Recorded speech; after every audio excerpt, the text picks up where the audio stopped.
Greetings and hello, I am Kaiser Louis Philip V. Sorry this is so last minute, but I just want to talk about this. I look terrible, I'm not dressed nice as I usually am, my hair's a mess, it's been a busy day, but there's just something going on right now in international news and politics that I just feel like we have to talk about now. It's the situation in Mosul, and I'm going to get it out on the table. I didn't approve of the Iraq War. In hindsight, because when it was going on, I was just a little kid and I didn't question it that much, because I've trusted my country and I felt like, well, we wouldn't be sending soldiers to go fight and die for something that wasn't, you know, unquestionably right. I mean, we're America. We wouldn't do that, right? I mean, now I know, being older and a student of history, that, you know, that kind of idealism doesn't always hold water at the end of the day. We made a lot of mistakes. I still love my country. We made a lot of mistakes, and I feel like part of the Iraq War was one of them. I mean, in my opinion, we didn't really need necessarily a reason to topple a regime like Saddam Hussein's, but, you know, it's one of those things that speaks for itself, but I just feel like we didn't do enough to help these people. You know, I may lose brownie points for saying this, but I think the right country, just making that whole place as kind of a colony or protectorate, could have helped them more than just trying to leave them to their own devices without getting rid of the people who are causing the problem, which are these militant groups. And I'm not here to talk bad about Islam. That's not my goal. You know, everybody has their own every religion has their own self-pronounced flaws that you know, you almost don't need someone to say anything about it, because they'll bring it up themselves, or they'll do it themselves. And Islam's definitely one of those religions, and Catholicism can be considered so too. But I'm talking about here specifically, you know, if I just mention Islam to save time or whatever, I'm mentioning these militant groups who are in the streets now, killing people, taking whole swaths of territory, occupying cities, causing millions of dollars in domestic damage, and I don't think anyone can disagree with me here, I hope, Muslim or not, that this is a problem and this should not be tolerated. These are militants whose only goal is fighting a government that they believe defies their religion and is wrong, and by that virtue they should just overthrow it completely with violence and with a level of brutality that hasn't been seen. I'm going to get this out of my chest, okay? I firmly believe the situation in the Middle East is the United States' fault. When we toppled Saddam Hussein, we created a power vacuum, okay? When we went around messing with all these countries and getting involved in all their stuff, we created a power vacuum. That is inevitable, and we failed to adequately fill it. You know, we might have been better off putting the Shah back in power if he was still alive. I'm not sure what the status of the royal family was, you know, in Persia and whatever. I'm not sure what their status is, you know. I think it would have been better putting them back into power. I think we would have been better returning to the status quo before the revolutions back in the 70s. But, you know, I guess that's not going to happen. And I really don't know enough to make that kind of a decision or say anything without probably having to eat my own words later on for someone who knows more about the situation than me. And, again, I think, in principle, what we were over there doing was wrong. And in the end, we just didn't really have much to show for it in terms of what we've done. I mean, I think this proves we can't leave at this point. We've created a situation. No, we've made a mess. The Western powers, the U.S. predominantly, and their NATO affiliates have made a giant mess. And they have to clean it up. You can't leave it, okay? Everybody wants out. Everybody wants to be done with it, okay? The U.S. made it clear today when Iraq asked them for help, okay? We want nothing to do with it. We want to be done. We want to be gone. We want to be out. I understand that completely. But what's happening, and I saw this coming when Fallujah fell, because Fallujah was like the big thing, okay, for Marines, my favorite branch, and for the military in general. And, you know, Fallujah was our thing, right? And as soon as we started pulling out, Islamic militants started moving into Fallujah. And I know a lot of guys, I know a lot of Marines who were really upset about that, because that was theirs. You know, that was people, their friends, themselves, got injured, died, trying to take that place. And even if a cause is wrong, you know, or right, regardless of that, in military ethos, something like that is an insult. Okay? I guess for people who've had no experience around the military, I've had quite a bit of experience. For those who aren't familiar with that kind of a mindset, you know, civilians, whatever, there is something that comes with that no matter what side you are on, it's fundamentally the same. You know, this is shameful, you know, because we're giving up and losing places that, for some people, their best friends died there trying to take it and trying to help these people, you know, believing what they were doing was right. And I don't begrudge that. Our perspectives ultimately make our reality. If we believe something is right, unless we know otherwise, it is right for us. You know, you can't begrudge people, you know, for not having information. You know, ignorance isn't a crime. You know, it's a tragedy. The point I want to make is, I wasn't going to say anything about this. I was going to confide to my Facebook page. I've made a statement about it. You know, I wrote what I wanted to say. This is just off the cuff. The link is in the comments below, as always, to all my sites, but this specifically to these posts that talk about this, because I feel it's important. Now, and I've also put the news article in the description, 200, according to Special Ops Magazine online, 200 U.S. contractors. Now, if you don't know what a contractor is basically a way of saying mercenary. They're guys who are trained soldiers, private soldiers, companies that are paid to supplement and assist the U.S. in military operations. They're like private security companies. Basically, that's what they are. They're employees of private security companies. I'm trying to explain this. I know I'm not getting it right detail-wise for people who know what I'm talking about already when I say the word contractor, but you know, I'm trying to explain it to people who don't know what it is, and if I took all day to explain what a contractor is and what they do and how it's different from a mercenary in some ways, I would be here all night, and I'm already running 7 minutes 3 seconds rambling. So let's get to point. We armed the United States, armed and trained and funded and supported Islamic militant groups and Islamic militants themselves, who are, during the Soviet-Afghan War in the 70s, as part of the Cold War, as part of our initiative to fight against the spread of communism. As part of all that, we fought. We trained these guys to fight for us rather than committing our own troops, because we didn't know at the time that, you know, the Soviets were not invincible.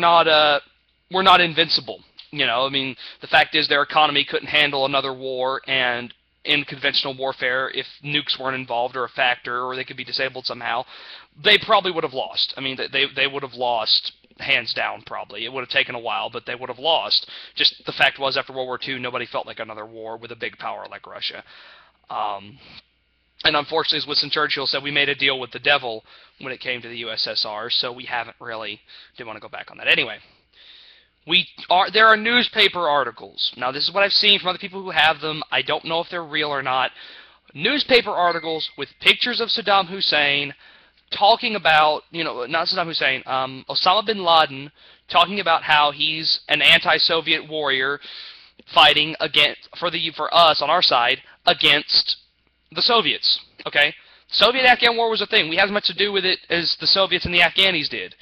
And these groups, we trained and armed these militant groups that were somewhat dormant or not really active beyond domestic terrorism, and we created them and made them these big, powerful groups and trained them in what they needed to go up against a power like the Soviet Union.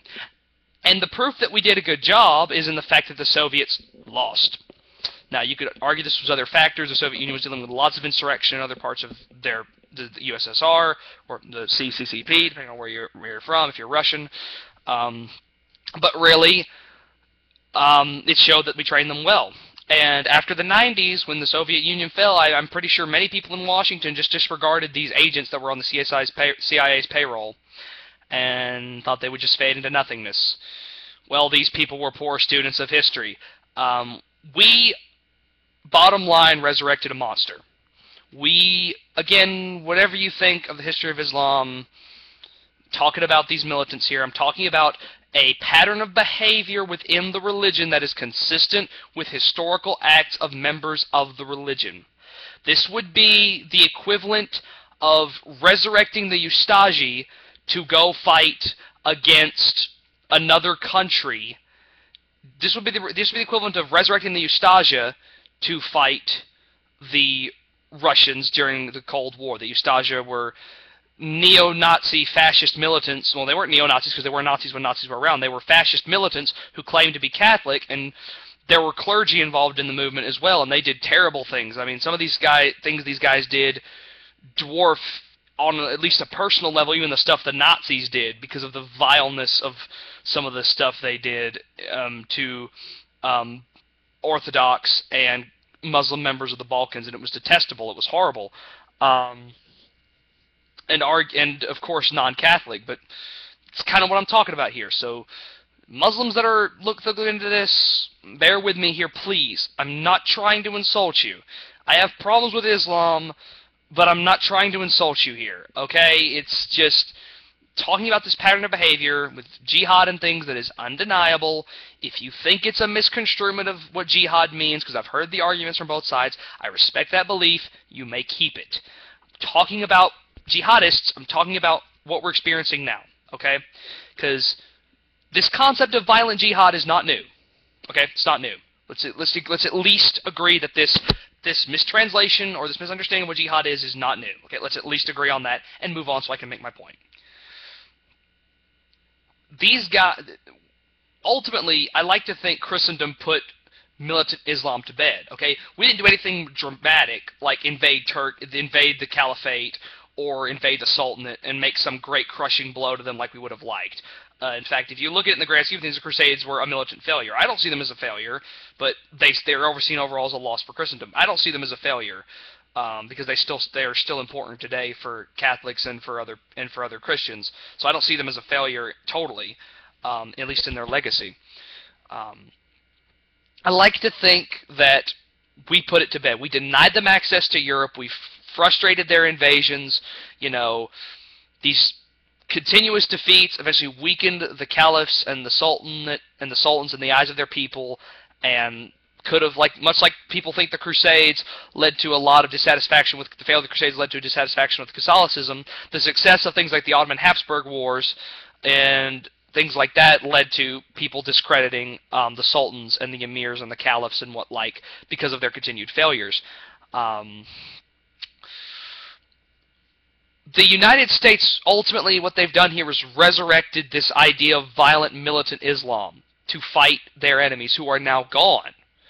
And the Russians still hold a grudge about that. While we were over here going this war on terror, many Russians looked at us and said, "It's your problem, you clean it up." You know, some Russians thought it was hilarious. You know, the Red Army, you know, the Soviet nostalgics thought, you know, it was hilarious because here you train these guys to kill us and they killed our soldiers, and you know, now they're killing yours. You know, it's hilarious to them.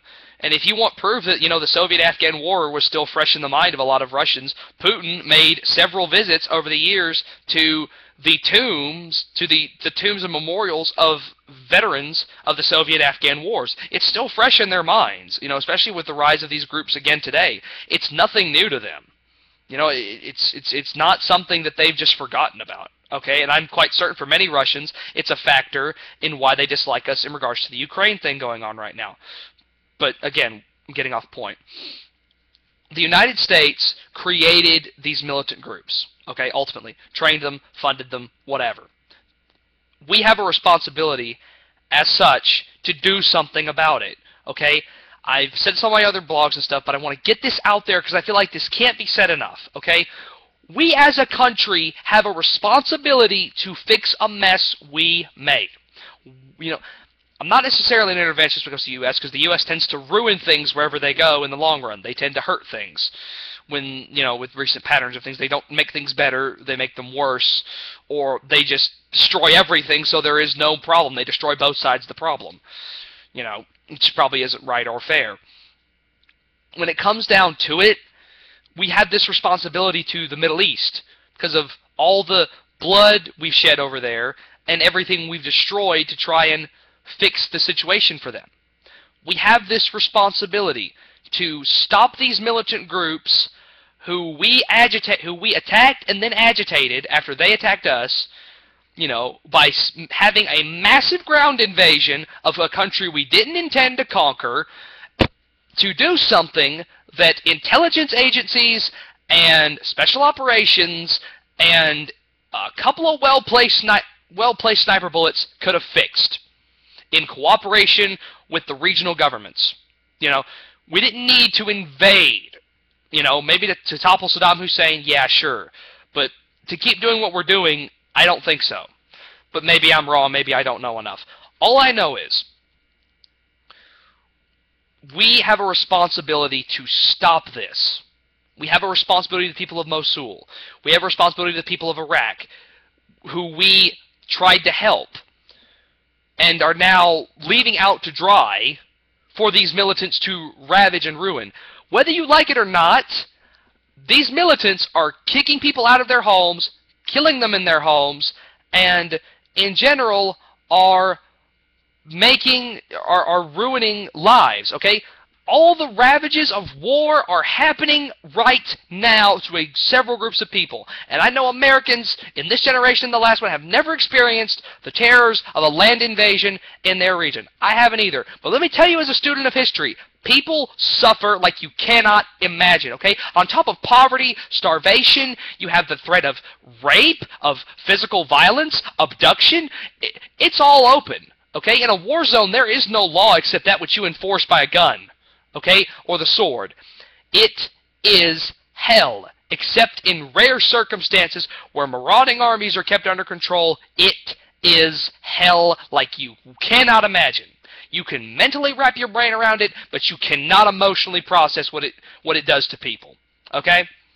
I feel like many countries are blessed to not live in that reality. Any country that does not have to deal with that reality of total war is blessed. Okay? Because it ruins people like you can't imagine.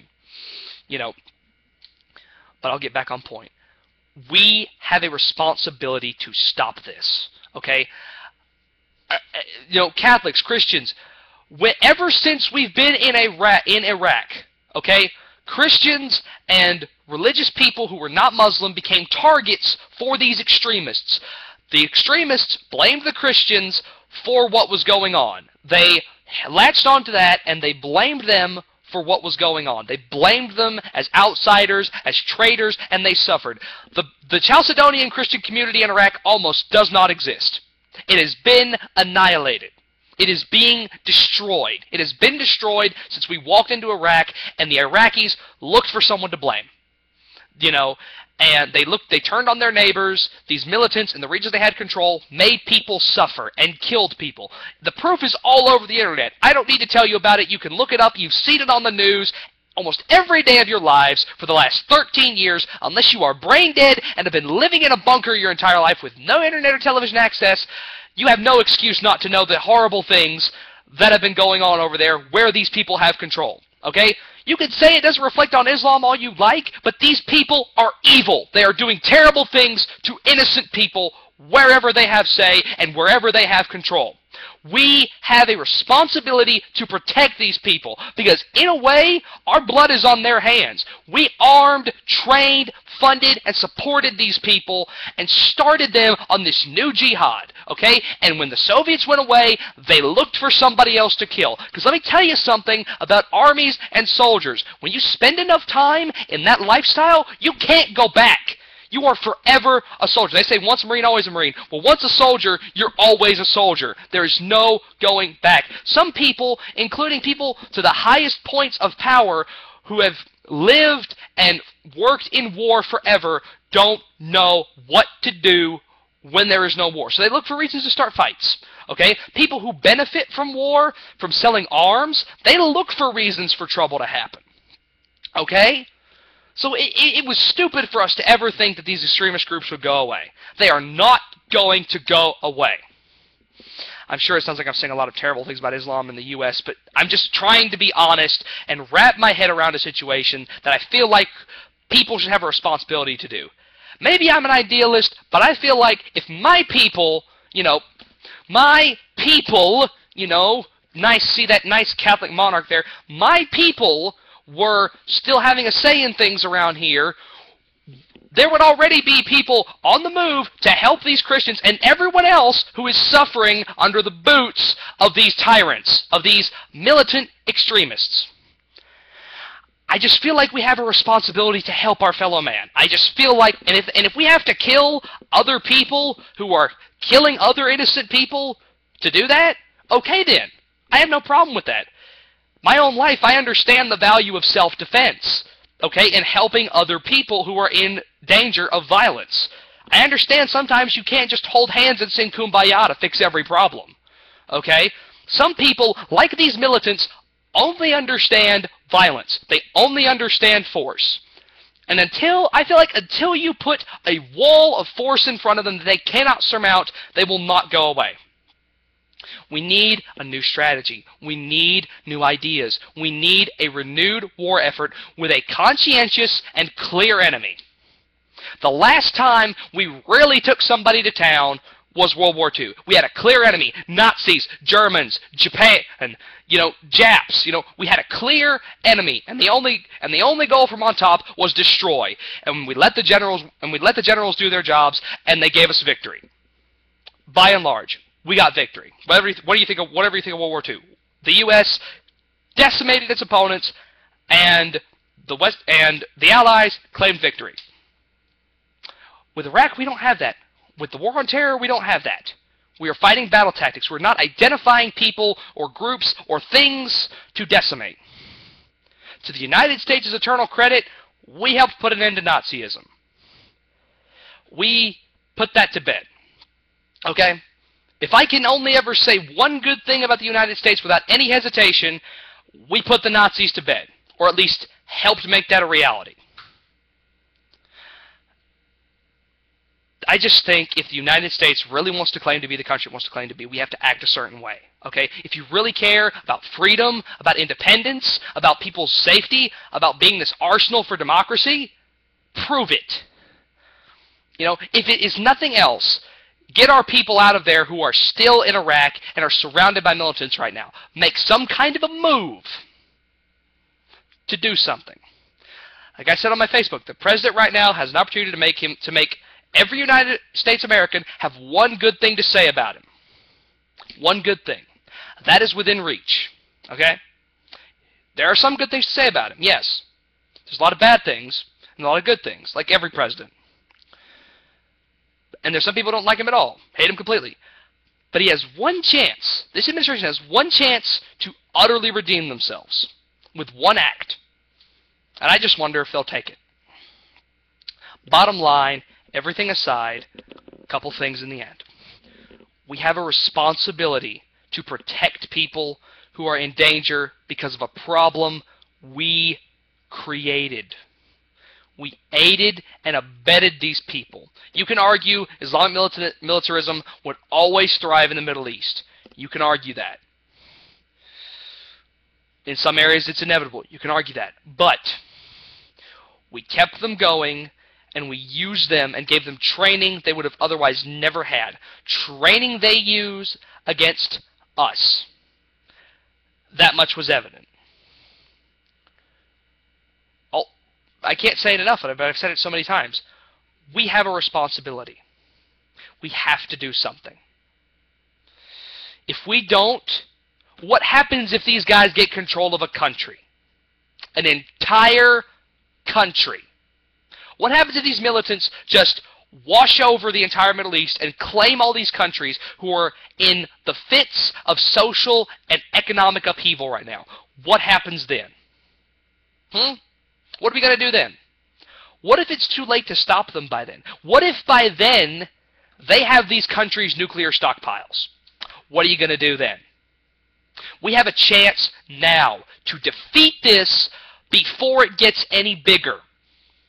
We, in effect, have a golden opportunity to kill something at it while it's still growing before it has a chance to get out of hand. If being raised on a farm taught me nothing, it's that infection on any organism on the outside is a sign of something that was already there for days, months, weeks, and you've never noticed it.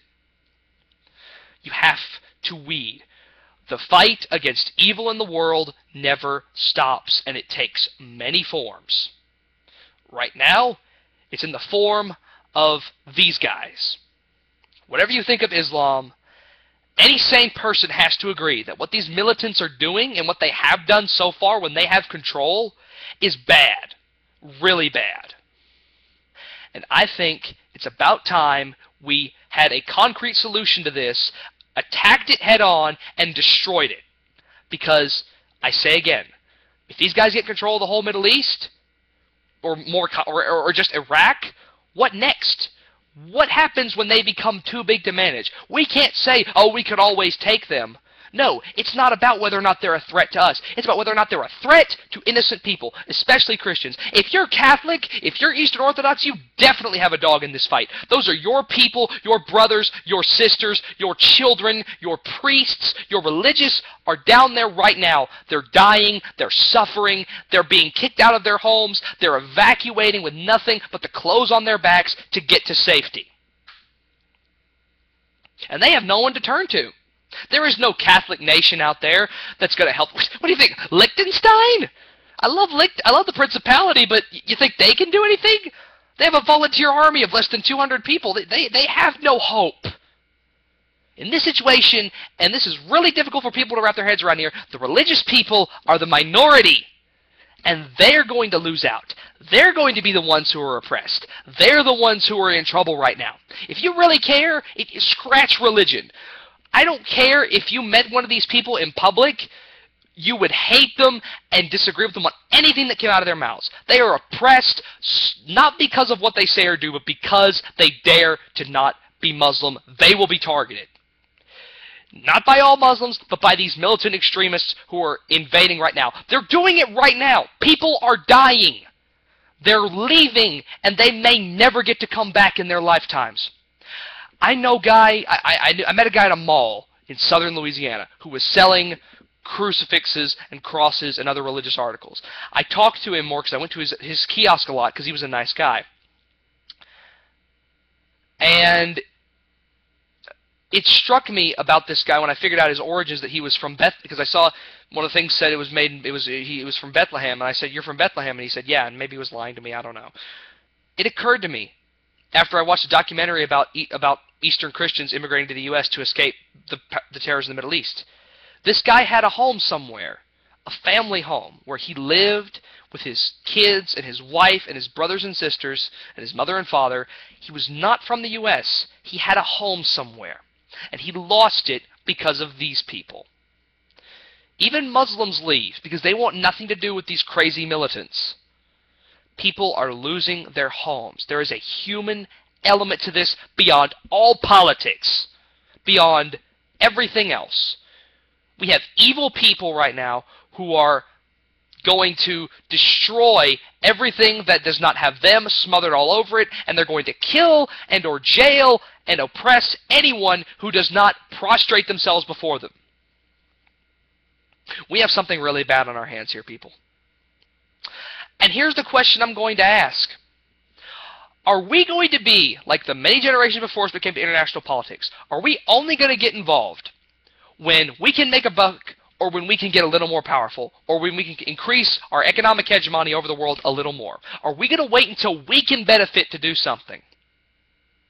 Or are we going to stand up and say there is something higher than money and higher than politics, and it is people? We have a responsibility to our brothers and sisters, our fellow human beings, to do something to stop this from happening. Above anything else, we have a clear and present danger to so many innocent people right now. And if we don't do, and believe me, foreigners are just like you and me. They're different, but they're just like you and me. They have dreams and desires and fears and hopes, and you know they're not that different. We have to use our wealth, our abilities, our power, our influence to do something good. We can do that. I firmly believe that. If nothing else, we can try. I would sooner we try and fail so that we can look back and say, you know what, at least we did something. We didn't stand by and let it happen without saying, this is wrong, and stop, and stepping in and making something happen. And before I close, I want to make a poignant point, a religious appeal, if you will.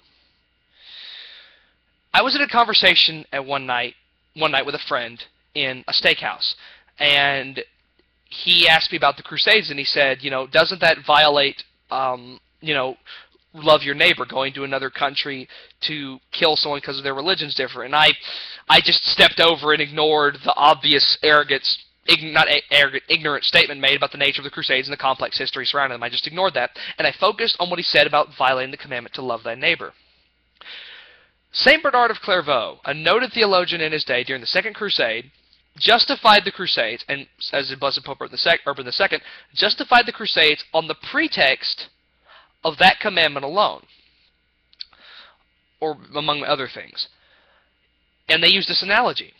If you are a trained soldier, and you have a weapon on your person, or you are physically capable of defending someone else's life without injuring them, and the only other two people with you are a bandit and a civilian, a peasant, just a person. If that bandit attacks that peasant and they are defenseless and helpless, and you have the ability to step in and potentially save their lives or their goods from being taken from them, you are morally obligated to stand up and do something. That was what one of the key points to justify the Crusades was. Christians who were persecuted in the Middle East, by Muslims and other groups, were the brothers of the people living in Europe, because they shared the faith. They had that in common. They had a moral obligation to stop fighting each other and go save their brethren from a clear and present danger. They had that duty. We can justify it the same way. Whether or not they're us or they share our religion, these people are people just like you and me, and they need help. We screwed it up once. We broke the trust of people who let us in and hoped we would do good in the Middle East. We did a lot of bad things. There's been a lot of bad things that has happened because we intervened. We have a chance to not only rebuild that, but bottom line, do something good. And I really hope people will seize on that. You're free to disagree with me on anything else I say. Politics, religion, spirituality, ethics, whatever. At this point, I don't care if we disagree when it comes to this. There are innocent people right now who are suffering against a great evil. And they need help. And we can provide that help if we stand up and say, we'll go. I dare say that if I woke up tomorrow and the U.S. said, we're going to war to bring down Islamic militarism in the Middle East, and we're going to free these people from fear of these thugs. That is our only goal. We're going to go over there, and we're going to make things right, and we're going to make things better, and we're going to get rid of this problem. Even under this administration, even with the concessions to the military I don't agree with in terms of, ethics and morals and other things, even with the U.S.'s history, all that aside, I would start dropping weight, immediately, and sign up as soon as I met the weight requirements to join the Marines. Ever since I was a kid, I wanted to be a Marine. And I'm clearly not physically fit to be a Marine. And I always wanted to be a Marine because I just always wanted to be a Marine. I would drop all this weight as soon as I could. I would get fit, no matter the cost, and I would sign up tomorrow. And there's a lot of other people that would. We made a mistake after 9/11 in how we handled this, in how we processed this, in how we went about trying to make a good. But now, in my opinion, and again, I'm just a stupid kid, so correct me if I'm wrong, there is nothing I can see that would possibly be bad about going forth and stopping this clear and present evil. There would be nothing wrong with that. maybe the Iraqi military will repulse them. Maybe they'll be defeated. I don't know. If they are, great. Maybe by the time I even upload this video, the Iraqi military will have a resounding defeat over the extremists and they'll be driven out of Mosul in Iraq entirely. But I think this video would still have ramifications and relevance if something like this were to happen again in regards to these militant extremists. Because it took a long time for that militant jihadist streak to go out of Islam in the ancient world. It took a long time. It took a series of defeats and internal problems for them to stop attacking other people in their religions and turn inward and say, maybe we're doing something that's freaking reprehensible here. And maybe we have our own problems that we're ignoring in favor of pushing an ideology. We have to do something. And if that means picking up a gun and putting down these people who are doing these terrible things, I personally have no problem with that, if it's the right thing to do. Thanks for watching, and if you do nothing else, reblog, share, post, upload, whatever, any facts you can about this Iraq-Mosul thing, okay? As far as I'm concerned, it's potentially even more important than the Crimean incident because they're in the Ukraine, because that's kind of cooled down and there's a lot of stuff going on up there that, you know, is still, there's not a clear-cut right or wrong thing to do for a lot of people. But this is terrible. And we have a power, and for the U.S. especially, a responsibility to put down a creation, a monster that we brought forth. Thank you. I'm Kaiser Louis Philip V, Sanctum Romanorum Imperator of the NSIR. Like my page, like my page. All the links are in the description below. Please subscribe. But more importantly,